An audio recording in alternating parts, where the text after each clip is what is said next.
Malaysia ditunjuk, Indonesia disebut-sebut. Ancamannya tidak lagi ditujukan ke semak-semak, lorong desa, atau markas rahasia di dalam hutan. Kali ini, moncong senapan dan mata intelijen militer Thailand diarahkan langsung menembus garis batas negara. Awal pekan lalu, 5 prajurit paramiliter Thailand meninggal dunia dalam sebuah penyergapan mematikan di Narathiwat, wilayah selatan Thailand yang sudah bertahun-tahun bergolak. Namun, respon yang keluar dari markas besar Royal Thai Army kali ini benar-benar di luar kalkulasi dan ekspektasi para pengamat militer regional.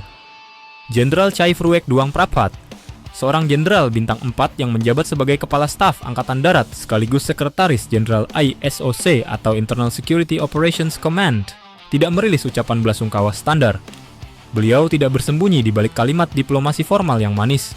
Beliau berdiri tegak di depan media dan melempar sebuah declaration of war yang sangat dingin, lugas, dan tanpa kompromi. Kami akan memburu kalian di setiap desa dan setiap hutan. Kami akan mengejar mereka yang melindungi kalian, bahkan negara-negara yang menyediakan tempat berlindung yang aman. Ketahuilah, kami akan mengejar kalian hingga ke ujung bumi. Baik saat kalian makan, tidur, atau bepergian, perhatikan punggung kalian. Sekarang giliran kalian yang diburu. Dengar baik-baik frasa kunci yang diucapkan sang jenderal. And even the countries that provide you with safe haven, bahkan negara-negara yang menyediakan tempat berlindung yang aman.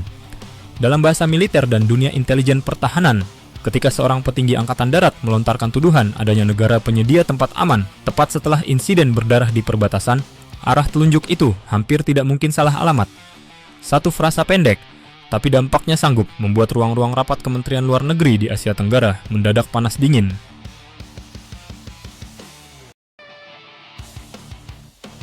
Menelanjangi realitas perbatasan. Mari kita bedah situasi geopolitik ini secara lebih objektif dan mendalam.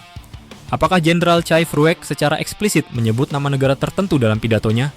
Tidak. Namun, apakah publik regional dan analisis intelijen tahu siapa yang dimaksud? Jelas tahu.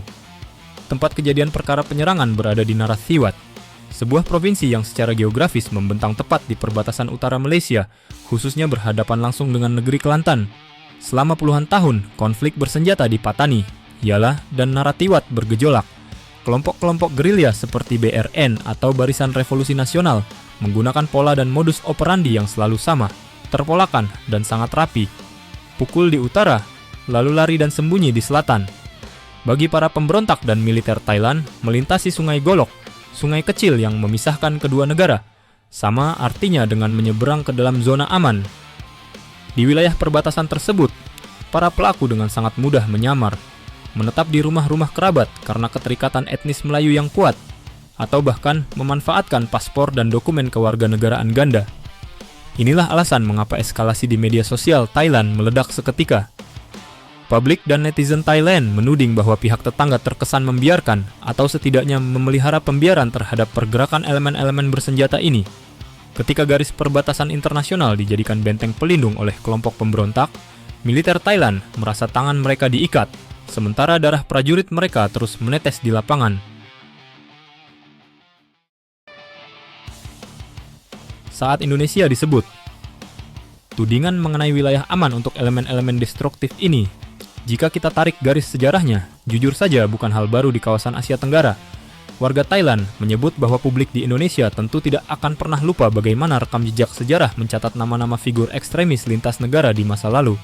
Ingat bagaimana figur seperti Nordin M. Top atau Dr. Azahari yang pernah mengacak-acak stabilitas dan keamanan nasional Indonesia belasan tahun lalu. Berasal dari mana dan bagaimana jaringan lintas batas mereka bisa tumbuh subur? Pola memanfaatkan sanktuari atau suaka ilegal di wilayah tetangga adalah strategi tertua dalam doktrin perang asimetris. Ketika sebuah negara terkesan enggan, lambat, atau terlalu berhati-hati dalam menertibkan wilayah perbatasannya, baik karena sensitivitas politik dalam negeri maupun alasan ikatan emosional etnis, maka negara tetangganya yang harus menanggung akibat berupa korban jiwa. Diplomasi meja makan dan negosiasi damai yang selama ini difasilitasi oleh pihak tetangga dinilai oleh militer Thailand sudah berjalan terlalu lambat dan tidak memberikan dampak nyata di lapangan. Pernyataan Jenderal Chai Phruek adalah bentuk frustrasi tingkat tinggi sekaligus gertakan terbuka. Thailand tidak lagi mau menerima retorika diplomasi jika perbatasan masih menjadi pintu belakang bagi para pembunuh prajuritnya.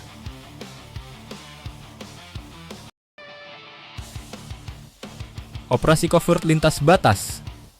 Pernyataan tegas Jenderal Chai Fruek, "Whether you eat, sleep, or travel, watch your back." Santer dinilai oleh banyak analis pertahanan sebagai bentuk restu implisit untuk operasi intelijen lintas batas atau cross-border covert operations. Ketika jalur diplomasi formal dianggap terlalu berbelit-belit dan proses ekstradisi terhambat oleh birokrasi, institusi militer yang sedang terluka seringkali memilih jalan sunyi.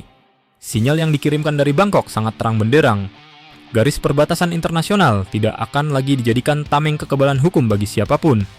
Apakah ini berarti Royal Thai Army akan meluncurkan agresi militer terbuka dengan tank dan artileri ke negara tetangga? Tentu tidak.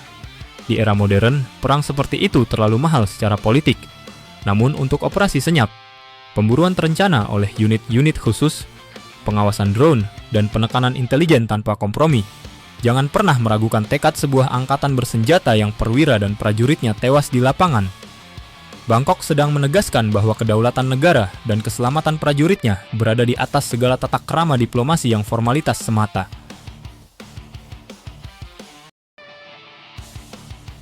Pesan dari Markas Besar Angkatan Darat Thailand kini sudah dilemparkan ke udara dengan sangat nyaring.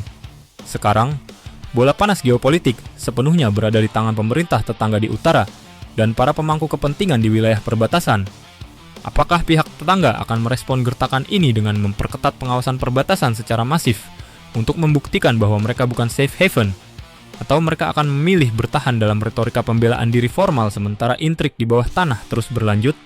Satu hal yang pasti, konflik di Thailand Selatan bukan lagi sekadar urusan dalam negeri Bangkok yang bisa dipandang sebelah mata.